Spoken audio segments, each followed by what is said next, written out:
Amigas, amigos, muy buenos días y muchas gracias por escuchar Resonancias de Fe. Hoy en la sección Cultura y Fe te hablaremos de Santa Marta. En nuestra sección infantil, el cuento Patinando con Cristo. Con motivo de las vacaciones, la familia de Luisito decidió ir a patinar en hielo. El niño se puso muy contento. Es la primera vez que visito una pista así. Esa narración nos permitirá comprender mejor el Evangelio de hoy. Cristo nos enseña a ser insistentes. En el Santoral te diremos quién fue San Ignacio de Loyola. Además, tendremos nuestra sección Pregúntale al Padre José. Todo esto aquí en Resonancias de Fe, con el Padre José de Jesús Aguilar Valdés, la voz amable de la radio.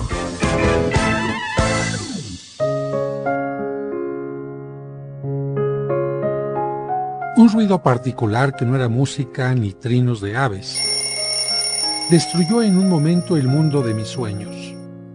Borró de repente todos los caminos posibles por recorrer y convirtió las ilusiones y anhelos del subconsciente absolutamente en nada. El reloj despertador había sonado. Como general gritaba con su rítmico y molesto tic-tac, ordenando el paso de las horas, los minutos y los segundos. Molesto miré su cara tatuada con números, mientras sus manecillas, aceleradas por el movimiento, parecían decirme: haz lo mismo con tus miembros, muévete. Día tras día se había repetido esta misma escena. No recuerdo exactamente desde cuándo, pero en mi mente ya sucedía desde que tengo memoria. Estuve a punto de obedecer nuevamente y levantarme casi como un zombi. De pronto, más fuerte que el frío tic-tac mecánico, protestó el ritmo de mi corazón y a él se unieron otros ritmos. El reloj gritó autoritariamente: no acepto insubordinaciones. ¿Qué acaso en el mundo no siguen todos el mismo ritmo? La voz de mi responsabilidad me dijo: tienes razón, hazle caso y levántate. Mi brazo izquierdo me descobijó y la pierna derecha, al salir de la cama, estuvo a punto de tocar el piso. Los ojos protestaron y se volvieron a cerrar. Mi mano derecha, rebelde, volvió a cobijarme y todo el cuerpo se unió a ella, buscando una actitud fetal de acurrucamiento. La garganta, con el mal aliento matinal, dejó salir a la voz que murmuró: no quiero levantarme, estoy cansado, quiero volver a dormir. El reloj, enfadado, dejó oír la segunda alarma. Mi mano derecha, como torpedo, salió del mar de cobijas para dar en el blanco cayéndole encima. La boca aplaudió su triunfo, esbozando una leve sonrisa. Como una señora que mete cizaña, el tic-tac volvió a hablarle a mi responsabilidad para que me hiciera sentir mal por seguir echado. Después de escuchar al reloj, volvió a gritarme: levántate, eres un haragán, hay muchas cosas que hacer. El corazón salió en mi defensa, luego me dijo: la única tarea importante es vivir. Cuando mueras el reloj ni siquiera guardará luto, ni un minuto de silencio. Seguirá sonando y marcando las horas porque no le importa a nadie. La responsabilidad con malicia dijo al corazón: ¿y para qué vivimos? Pues para trabajar, para tener responsabilidades. Dio un tiro certero a mi escala de valores, por lo que me sentí culpable y me dispuse a levantarme para recuperar el tiempo perdido. Entonces, escuché una voz que no supe de dónde salió, probablemente del corazón, de las secretas zonas del pensamiento, de la lluvia de mis ilusiones, de la mina de mis sentimientos o qué sé yo. En realidad, no afirmó nada, solo preguntó aquella voz: ¿el trabajo es más importante que tú? ¿Sometes tu salud a la responsabilidad? ¿El sentimiento de responsabilidad debe ser más fuerte que el gusto por servir? ¿Hay cosas tan importantes que no puedan esperar un poco para hacerse mejor? ¿Vives tu ritmo o el ritmo de los otros? ¿Inventaste el reloj para servirte de este o para que te esclavizara? Así la voz siguió y siguió cuestionando hasta que llegó a la última pregunta. ¿Vives tu tiempo a tu tiempo? Me dejó inquieto, pensativo, pero estaba tan cansado que no quise darle respuestas. Únicamente me dije, necesito un día para mí. Mi cuerpo necesita recuperarse. Mis ilusiones necesitan que las alimente el sueño. Mi amor y mi fe necesitan descansar un poco en los brazos del silencio, de la tranquilidad y de ese maravilloso Dios que me habla en lo secreto del reposo, como lo hacía desde que era un bebé. En ese momento se terminó la cuerda del reloj. Instintivamente iba a darle cuerda, pero también, como el reloj, me detuve. Me causó agrado observar a las manecillas detenidas y oír el silencio dentro de la caja metálica. Mantuve fija la mirada en la carátula, en los números, e imaginé que el tiempo se había detenido. Cerré los ojos con tranquilidad, me quedé dormido y descansé como nunca. Desde entonces nunca más volví a darle cuerda al reloj. Dejé de vivir a su ritmo y vivo según el mío. A algunas personas quizás les parezca algo raro, pero soy feliz. Algunos trabajos quizás tardan unos minutos o unos días más, pero son siempre bien realizados. Y lo más importante, puedo darme el tiempo para observar ese atardecer que nunca pude gozar, detenerme a escuchar el ritmo de la fuente, la sonrisa del bebé o a mi propio corazón. Cuando se escucha el corazón, el tiempo, tu tiempo, toma otro ritmo.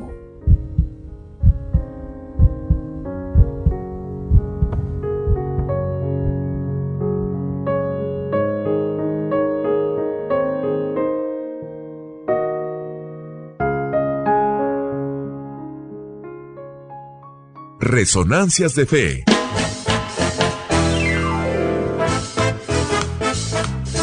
Muchas gracias por escucharnos y por ser parte importante de este programa que hacemos para ti con mucho cariño.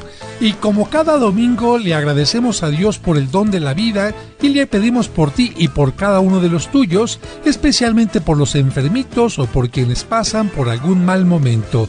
Que Dios les llene de bendiciones. Y además de agradecer tu atención, quiero agradecer la presencia de mis colaboradores en la producción, Sergio Enríquez Morín, y compartiendo micrófonos, nuestros invitados de hoy en las secciones del Santo Oral y Cultura y Fe, Raúl Mauricio Hernández y Salvador Romero. ¿Qué tal, amigas y amigos? Espero que se encuentren muy bien y gozando de un sabroso desayuno y compartiendo sobre todo el domingo con sus seres queridos, o si es necesario quizás haciendo un poco de orden, de limpieza en la casa, en los cajones, para aprovechar este tiempo e iniciar la semana con una forma más organizada, más tranquila, sabiendo que en casa también hay orden, hay limpieza y sobre todo amor, fraternidad y mucho diálogo con los demás. Un saludo a todos los camioneros, a los traileros, a los de México y a los de Estados Unidos también. Saludos a todos los taxistas, porque me he enterado que son muchos los que van escuchando mientras trabajan este programa. Que Dios les bendiga en su camino y que lleguen sin ningún contratiempo hasta su meta. Les recuerdo los teléfonos de la parroquia para que anoten a sus difuntos en las misas gregorianas. Les voy a dar el teléfono para que envíen un WhatsApp o bien hablen y les den toda la información de cómo son las misas gregorianas y cuál es el donativo que pedimos para ayudar a los trabajos de restauración de nuestra parroquia. Teléfonos 55-5705-5939, 55-5705-5939 y 55-55-66-7744, 55-55-66-7744. Ambos teléfonos sirven como WhatsApp o también para que les contesten a través de la llamada telefónica de las 9 de la mañana a las 7:30 de la noche. Vamos a ir a un breve corte y al regreso, el cuento. Regresamos enseguida.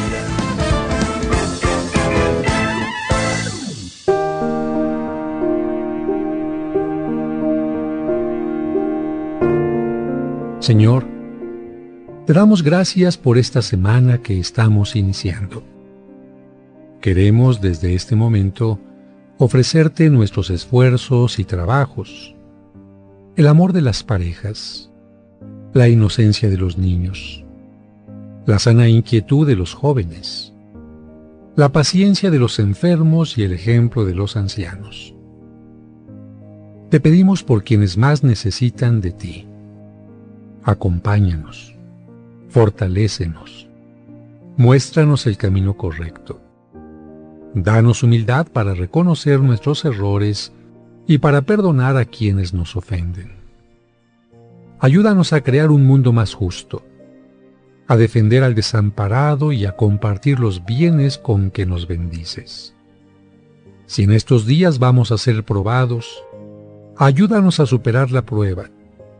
Y si tu voluntad es llevarnos a tu presencia, haz que nuestra muerte, unida a la de Cristo, sea el camino de la resurrección. Amén.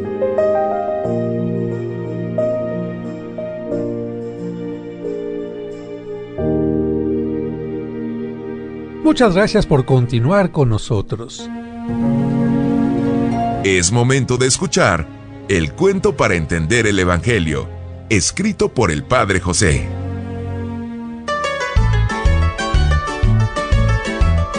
Patinando con Cristo. Con motivo de las vacaciones, la familia de Luisito decidió ir a patinar en hielo. El niño se puso muy contento. Es la primera vez que visito una pista así. Me pondré los patines.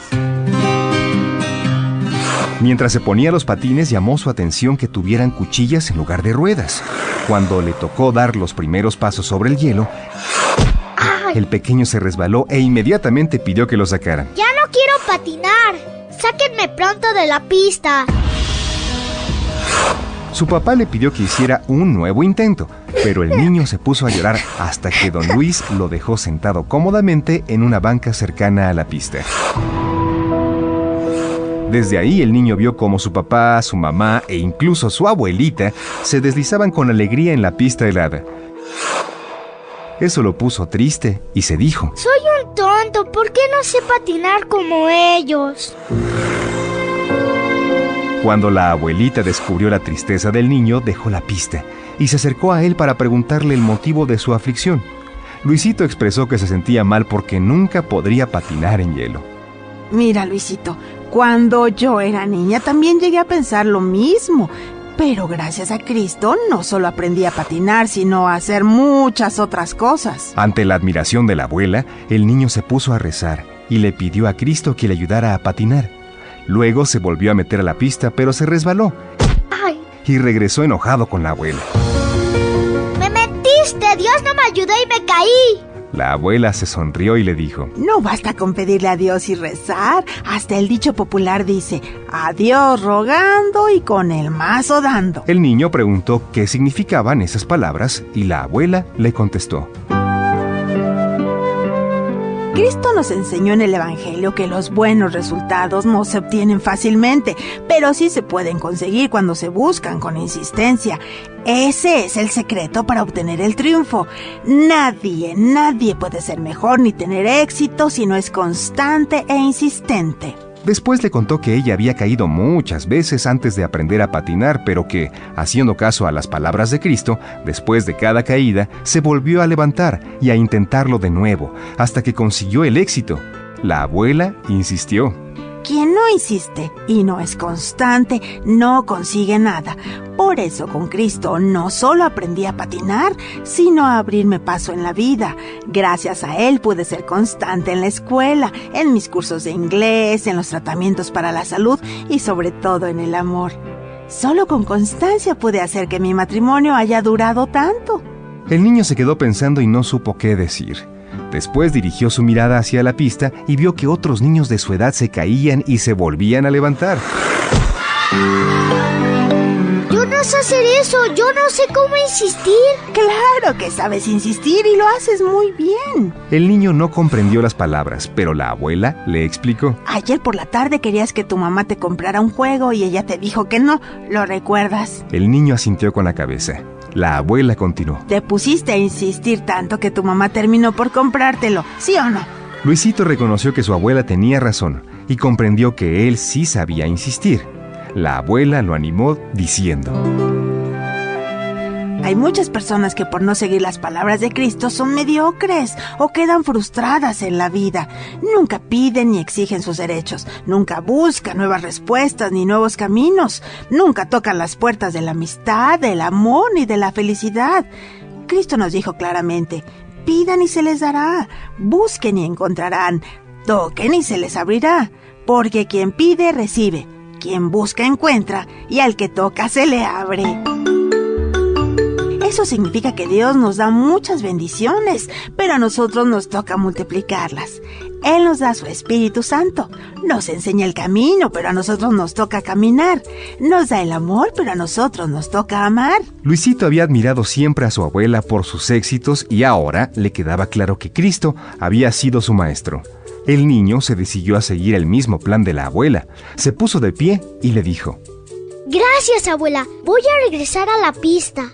Si me caigo me levantaré. Voy a insistir hasta que me salga bien. Y lo que haga hoy en la pista lo haré en toda mi vida y en todas partes. No me separaré nunca de la mano de Dios. Haré mucha oración, pero nunca dejaré de hacer lo que me toca hacer a mí. Mientras caminaban hacia la pista, la abuela tomó la mano del niño y le dijo: Cuando se te olvide el evangelio te volveré a decir: adiós rogando y con el mazo dando.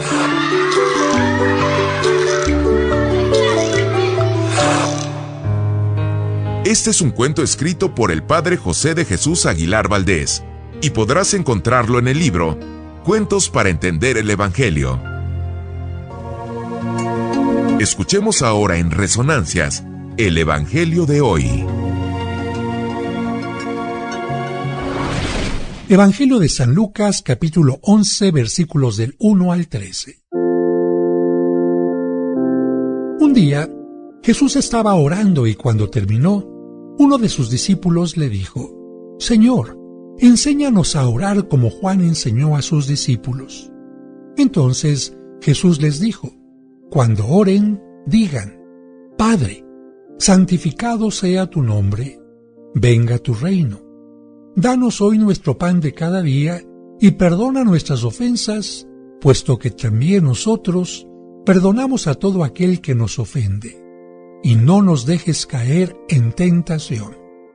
También les dijo: Supongan que alguno de ustedes tiene un amigo que viene a medianoche a decirle: Préstame por favor 3 panes, pues un amigo mío ha venido de viaje y no tengo nada que ofrecerle.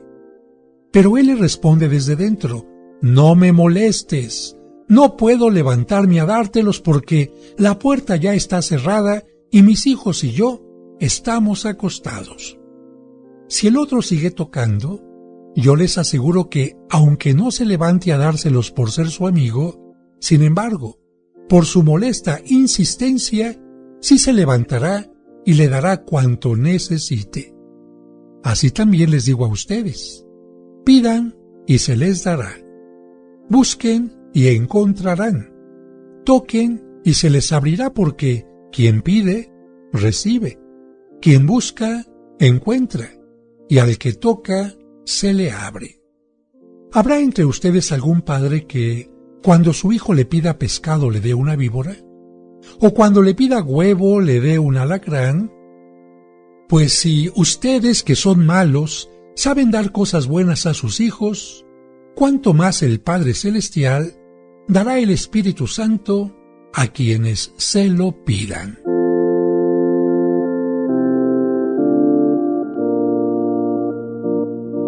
Miren, amigos, Jesús siempre fue un hombre de oración. Lo podemos ver orando junto a la comunidad en la sinagoga de Nazaret, donde creció como niño, como joven. Y esto porque lo aprendió de María y de José desde su temprana edad. Podemos ver, de acuerdo a la Biblia, también a Jesús bendiciendo los alimentos, como cuando hace la multiplicación del pan, o bien la conversión del agua en vino. Podemos ver a Jesús participando en las fiestas religiosas como el Shabbat o la Pascua, haciendo siempre oración. En otro nivel podemos mirar que Jesús hace oración en los momentos en los que tiene que tomar una decisión importante o entregarse a una misión concreta, por ejemplo, cuando se retira al desierto antes de iniciar su misión, cuando comenzó su vida pública y se hizo bautizar por Juan, cuando eligió a sus discípulos antes de elegirlos, hizo oración. Cuando curaba enfermos y expulsaba demonios, siempre pedía a su Padre que Él estuviera con él. Descubrimos también que Jesús ora en los momentos más cruciales de su existencia, por ejemplo, cuando busca y recoge el sentido último de su actividad y destino ante el Padre. Cuando en un momento de mucha claridad brota de su corazón esta acción de gracias y le dice al Padre: «Yo te alabo, Señor del cielo y de la tierra, porque has ocultado estas cosas a sabios y prudentes y se las has dado a conocer a los sencillos». Está pidiendo Jesús por sus apóstoles. Así también podemos ver a Jesús orando en momentos oscuros y difíciles, como cuando en el huerto de los olivos se aleja de los apóstoles, como a la distancia de un tiro de piedra, se arrodilla y suplica: «Padre, si quieres, aleja de mí este cáliz de amargura, pero que no se haga mi voluntad sino la tuya». La oración le hace aceptar la voluntad de Dios. También Jesucristo hace oración, aunque parezca increíble, cuando lo clavan en la cruz y ora diciendo: «Padre, en tus manos encomiendo mi espíritu». En el Evangelio de hoy descubrimos una vez más que Jesús está en oración y que uno de sus discípulos se acerca a él para decirle: «Señor, enséñanos a orar como Juan enseñó a sus discípulos».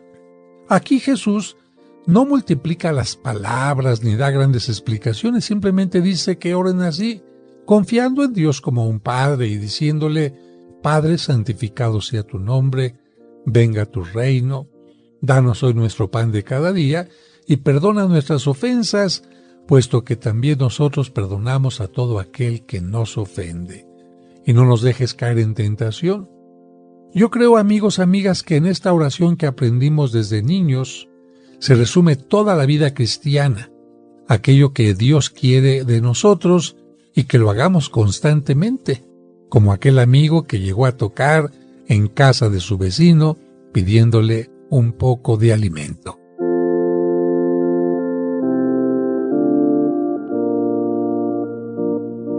Y listo el equipo para hablar de los santos y santas de la semana. Ellos son los hombres y las mujeres que han cumplido fielmente los ideales de Cristo. Escuchemos en Resonancias de Fe, el Santoral de la Semana.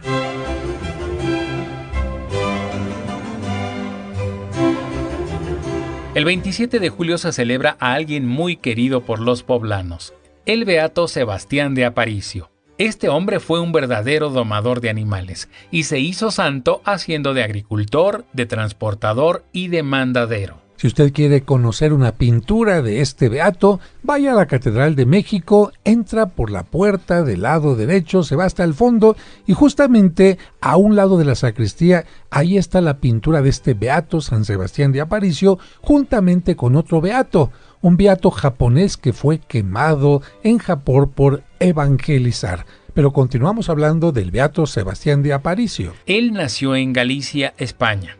Cuando era niño, llegó a su pueblo una terrible epidemia y a todos los apestados los alejaban de los demás para que no los contagiaran. Sebastián se enfermó y su mamá lo llevó aparte a una cueva. Pero en un descuido de la mamá, llegó una loba y lo mordió. Pero curiosamente, gracias a la hemorragia que le provocó la mordedura, se curó de la enfermedad. Desde entonces tuvo un especial amor por los animales y una influencia admirable sobre ellos. En un momento determinado decidió viajar para América. Llegó a Puebla en 1570 y allí se propuso cumplir la palabra de Dios ayudando al progreso de la región. Los indígenas en ese tiempo sufrían mucha pobreza y él les ayudaba en todo lo que era posible. Los transportaba gratis con sus víveres para que fueran a los pueblos a venderlos, repartía entre ellos los alimentos que lograba conseguir y además les enseñaba muchas obras manuales que los indígenas ignoraban. En su hacienda fundó la primera escuela industrial que hubo en México. Luego decidió entrar al convento de los franciscanos y donó todos sus bienes. Duró 20 años en el convento hasta que lamentablemente murió al reventarle una hernia a la edad de 95 años. 2 veces fue desenterrado su cadáver y las 2 veces apareció incorrupto. Al morir quedó su rostro hermoso y alegre como si estuviera vivo. Junto a su sepulcro se obraron varios milagros y fue beatificado en 1787. El 28 de julio se recuerda a Santa María Josefa Rossello. Esta activísima mujer italiana tuvo el consuelo de que al morir ya había fundado 66 conventos de su comunidad. Es la fundadora de la Congregación de las Hermanas de la Misericordia, que se hizo con el fin de atender a las jóvenes más pobres. Santa María Josefa Rossello murió el 7 de diciembre de 1880. El 30 de julio se celebra a San Pedro Crisólogo. Crisólogo significa el que habla muy bien. Este santo italiano ha sido uno de los oradores más famosos de la Iglesia Católica. A la gente le agradaban mucho sus sermones.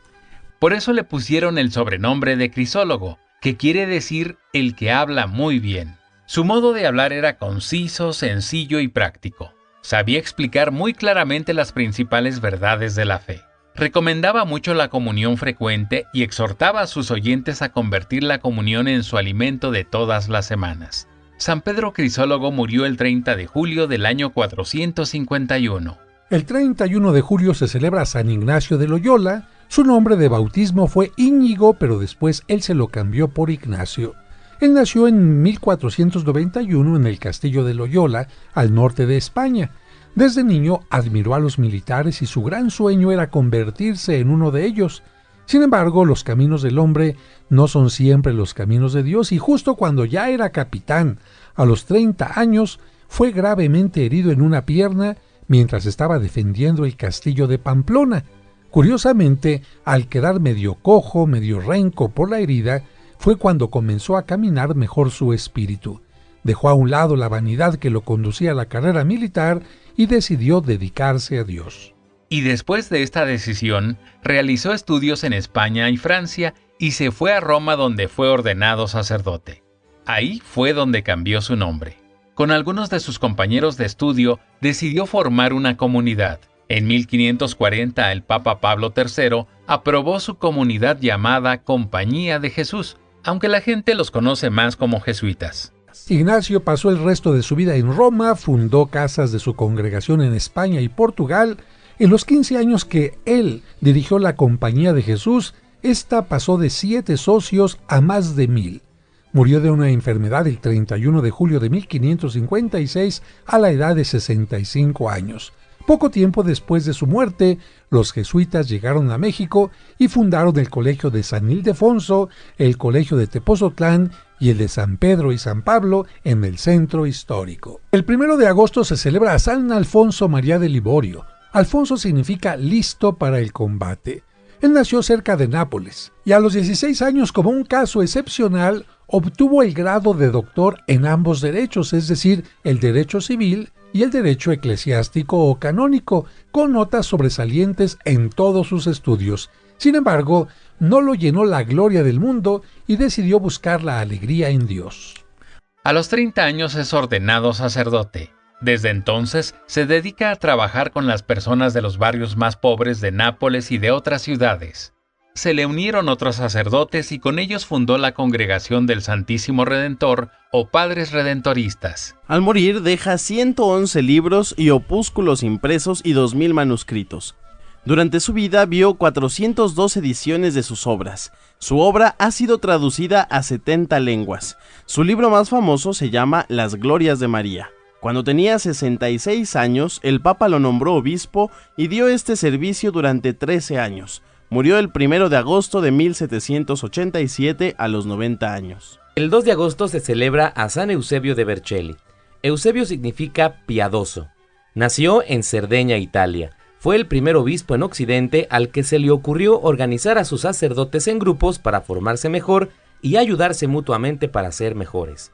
Fue obispo de Vercelli por 28 años y durante este tiempo combatió la herejía del arrianismo que enseñaba que Jesús no era Dios. Murió el 1 de agosto del año 371. El día 2 de agosto los franciscanos también celebran el Día de la Porciúncula. ¿Pero qué es la porciúncula? Muy sencillo, es el pequeño terreno donde vivió San Francisco de Asís hasta su muerte. En ese lugar tuvo varias apariciones. Una de las más famosas fue cuando se le apareció la Virgen rodeada de ángeles. Por eso también el día 2 de agosto celebran los franciscanos a Nuestra Señora de los Ángeles. Y por cierto, solamente en ese día hay unas puertas en las iglesias franciscanas que se abren y las personas que pasan por esa puerta reciben una indulgencia particular.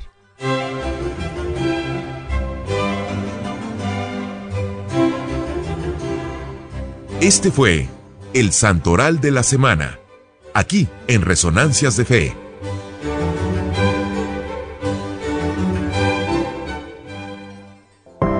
Esta es nuestra sección, Cultura y Fe.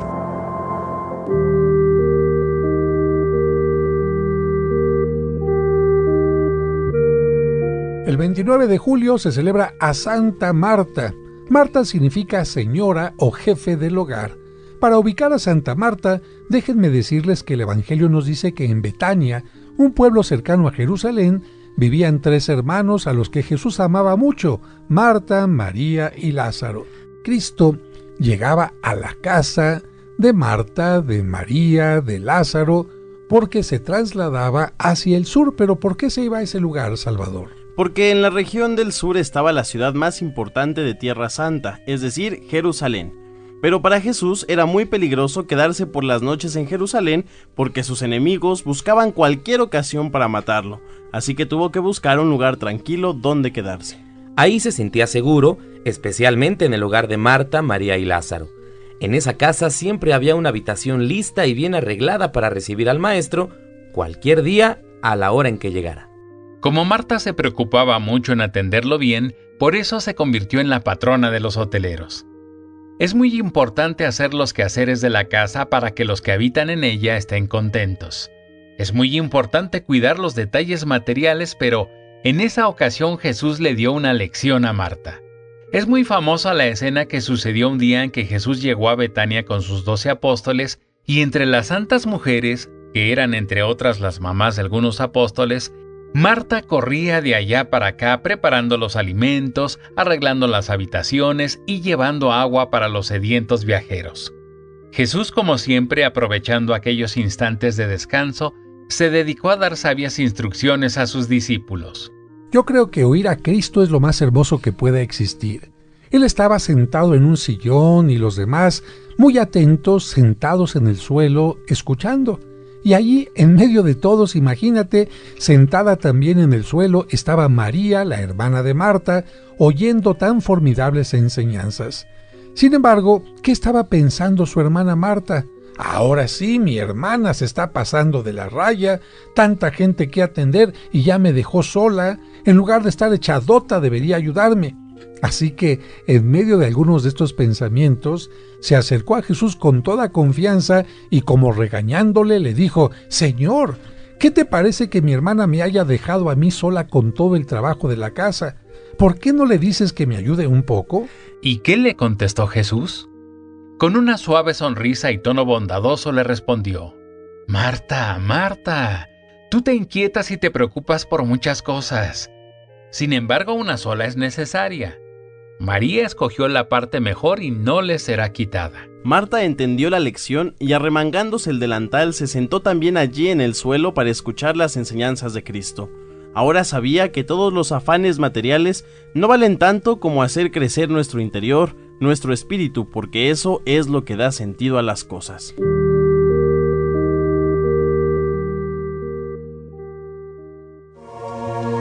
¿Tienes dudas? No te quedes con ellas. Vamos a la sección Pregúntale al Padre José.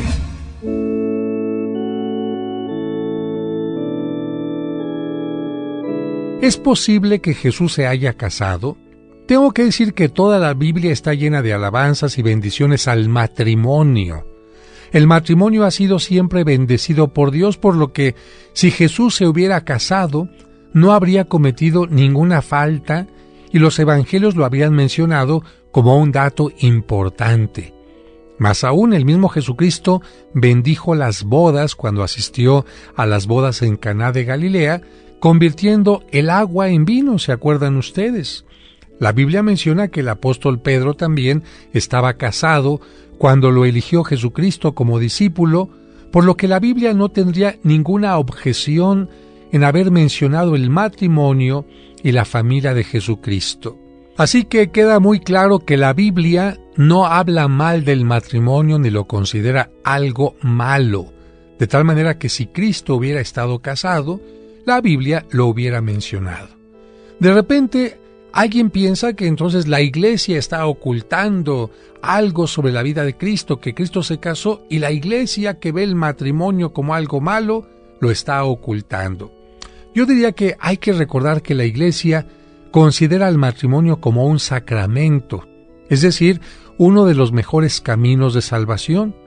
Sin embargo, hay que ser claros, no existe dato alguno, ni en los evangelios, ni en los escritos de los apóstoles, ni en la tradición de la Iglesia, que mencione un posible matrimonio de Jesucristo, es decir, no hay nada escrito sobre esto y por lo tanto, cualquier cosa que se diga será sin fundamento. Más aún, el mismo Jesucristo en el Evangelio de San Mateo predicó diciendo: quien deje por mí casa, hermanos y hermanas, padre o madre, hijos o tierras, recibirá 100 veces más y heredará la vida eterna. Esto lo dice el Evangelio de San Mateo en el capítulo 19, versículo 29, por lo que se puede concluir que si Cristo pedía a sus discípulos esto, pues él mismo renunció a una familia. ¿Por qué? ¿Porque el matrimonio fuera algo malo? No, simplemente por el reino de Dios. Por otra parte, sería muy comprensible que, sabiendo que iba a morir, pues él pensara en no dejar a una esposa viuda ni a sus hijos huérfanos, que en aquel tiempo era una situación muy vulnerable para ellos, y ellos, viudas y huérfanos, tenían poca ayuda. Es curioso que en los últimos años algunas personas intenten despojar a Cristo de su divinidad, reduciéndolo a su mero aspecto humano, y por lo tanto pongan toda su curiosidad e interés en su apariencia física, y lleguen incluso a inventar historias sobre Cristo diciendo que su sabiduría le vino por estudios y no por ser Dios, que llegó a casarse y tener hijos, e incluso que no resucitó y que su cuerpo fue sepultado ocultamente. Yo diría que lamentablemente estas historias de ficción tienen éxito por el morbo y curiosidad que provocan, pero están totalmente alejadas de la realidad. Así que aquellas historias donde Cristo se casó con María Magdalena no tienen fundamento, no son mencionadas en la Escritura, ni en los primeros años de la Iglesia, son historias que aparecerán muchísimo tiempo después y totalmente ajenas a los textos reales. Vamos con la siguiente pregunta. ¿Por qué Jesucristo eligió a 12 apóstoles? Bien, hay que decir que como el pueblo de Israel se formó con las 12 tribus de Israel, y así el número 12 se convirtió en signo de plenitud, Jesucristo, al elegir a 12 apóstoles, quiso manifestar que estaba formando un nuevo pueblo para dar la salvación al mundo entero. A ver, para que te quede muy claro, tú recuerdas que Abraham fue el fundador del pueblo de Israel, Abraham tuvo a un hijo que se llamó Isaac.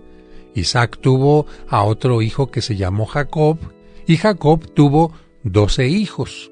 Estos 12 hijos formaron cada quien su propia familia, que fue creciendo y creciendo y creciendo, y a cada una de esas familias se les llamó las 12 tribus de Israel.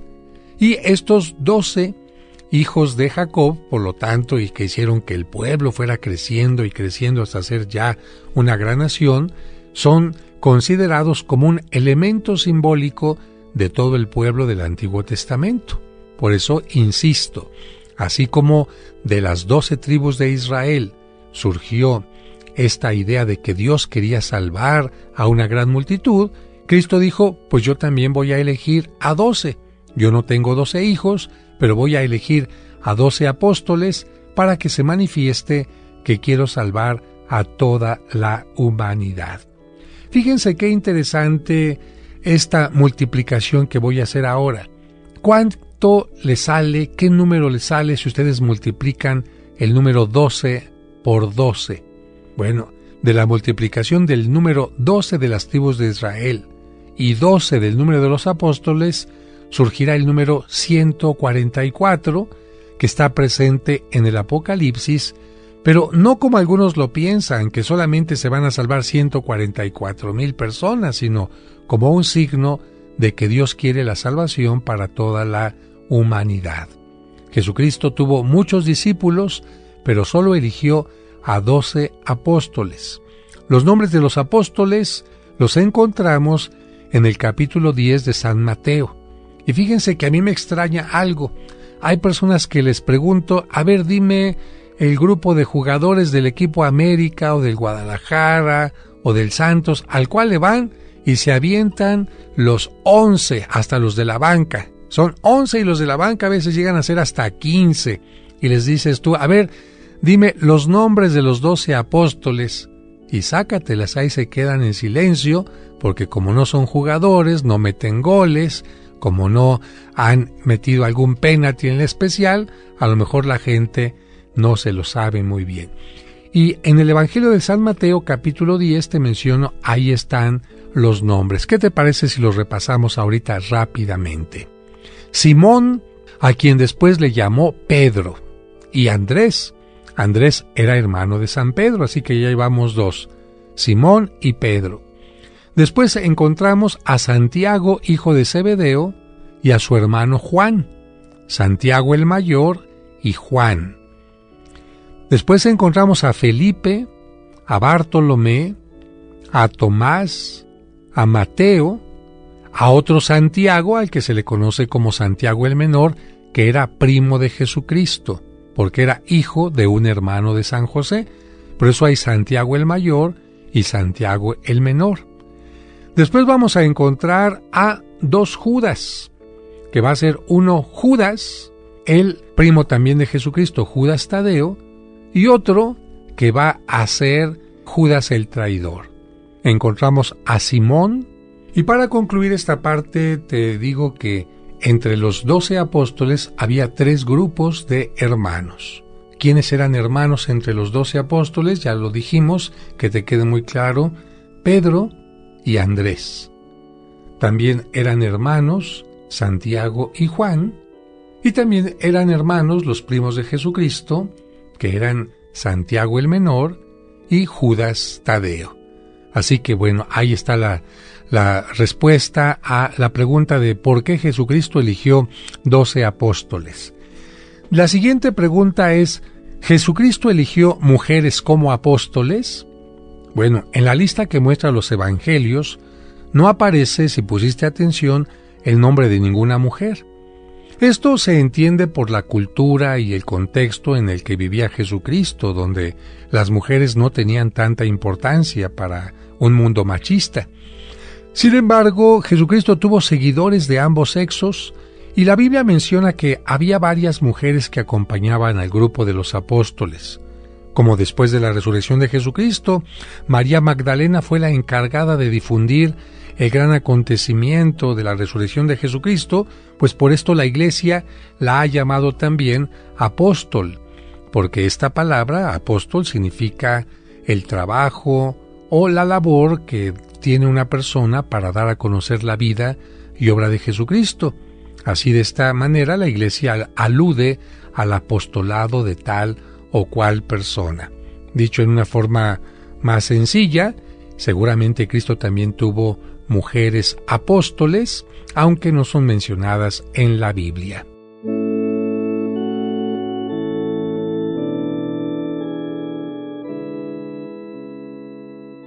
La sección Pregúntale al Padre José continuará en los siguientes programas.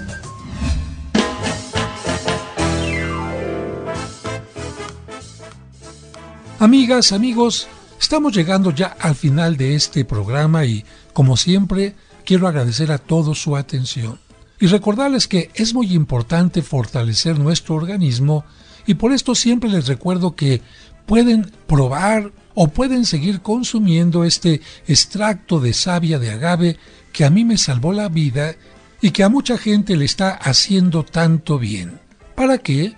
Para tener una buena digestión y evitar gastritis, colitis y estreñimiento, para tener una mejor circulación, para tener bajos los niveles de glucosa, especialmente para los diabéticos, y también para ayudar, para fortalecer el cuerpo cuando se está en un tratamiento de cáncer.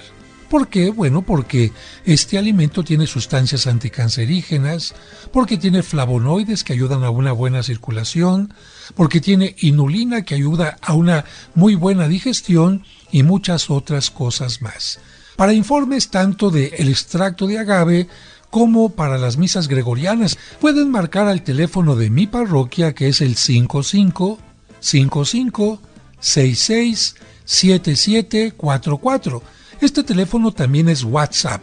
Por ahora les envío mi bendición y mi deseo para que tengan un domingo y una semana maravillosa. Hasta el próximo domingo.